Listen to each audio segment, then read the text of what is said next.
Barrister রুমিন ফারহানা, আপনাকে দিয়ে অনুষ্ঠান শুরু করতেই চাই। আপনাদের দলের নেতৃত্ব দিবেন মহাসচিব মির্জা ফখরুল ইসলাম আলমগীর, যতদূর শুনেছি। সাথে আর কে কে যাচ্ছেন আপনি জানেন কিনা সেটা একটু বলবেন। সাথে সংস্কার কমিশনের কাজের অগ্রগতি সম্পর্কে আপনাদের অবহিত করা হবে উপদেষ্টাদের পক্ষ থেকে। আবার রাজনৈতিক দলগুলোর কাছ থেকেও পরামর্শ চাইবে তারা।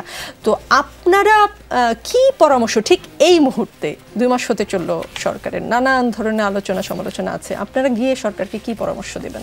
এই আলোচনাটিকে নিশ্চিতভাবে আমরা স্বাগত জানাই এই কারণেই যে নানান রকম সংস্কারের প্রস্তাব কিন্তু আমরা শুনতে পাচ্ছি, এবং এই সংস্কারের দাবিটা কেবল যে রাজনৈতিক দলগুলোর তরফে বা রাজনৈতিক কর্মীদের তরফ থেকে এসছে, নট নেসেসারিলি, এটা বাংলাদেশের আপামর জনসাধারণের একটি দাবি।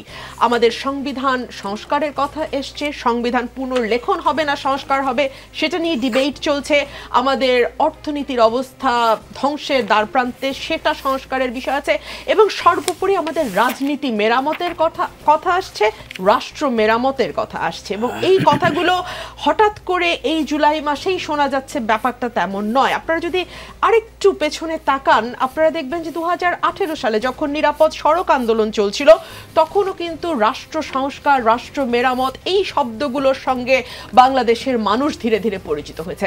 সুতরাং এই যে ছাত্র জনতার রক্তাক্ত অভ্যুত্থান, যে অভ্যুত্থানে 1000-এর উপর মানুষ তাদের প্রাণ হারিয়েছে, পুলিশের গুলিতে, আওয়ামী লীগের কর্মীদের গুলিতে বিভৎসভাবে মানুষকে মারা হয়েছে, পাখির মতন গুলি করে। বিশেষ করে আবু সাইদের ঘটনা, মুগ্ধর ঘটনা আমরা তো কেউ ভুলে যাইনি।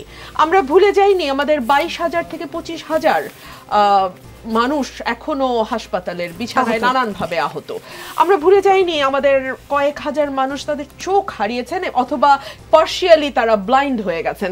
সুতরাং এই এত আত্মত্যাগ, এবং সেই সঙ্গে যদি আপনি 16 বছরের পলিটিক্যাল পার্টিগুলোর আত্মত্যাগের কথা চিন্তা করেন, আপনি দেখবেন যে মূল্যটা অনেক বেশি। সুতরাং এই মূল্য দিয়ে যেই সরকারটিকে গঠন করা হয়েছে, সেই সরকারটির কাছে প্রত্যাশা এবং আশাও অনেক বেশি। আমরা আশা করব রাজনৈতিক দল হিসেবে সংবিধান সংস্কারের বিষয়ে আলোচনা হবে ডেফিনেটলি। আমাদের রাজনৈতিক দলগুলোরও কিছু মতামত আছে। আপনি দেখেছেন আমরা 31 দফা সেই কয়েক বছর আগেই ঘোষণা করেছি, সেগুলো নিয়ে আলাপ আলোচনা হবে। কোন কোন সংস্কার এই সরকার করবে, কোন কোন সংস্কার পলিটিক্যাল গভর্নমেন্ট আসলে তাদের হাতে দিলে ভালো হয়, এই নানান আলোচনা হবে। এবং আমি জানি না, বাট আমি মনে করি একজন রাজনৈতিক কর্মী হিসেবে নির্বাচনের প্রসঙ্গও হয়তো আসতে পারে। কারণ আপনারা ইতিমধ্যেই জানেন যে নির্বাচন নিয়ে দুই ধরনের কথা আমরা সরকারের কাছ থেকে শুনেছি।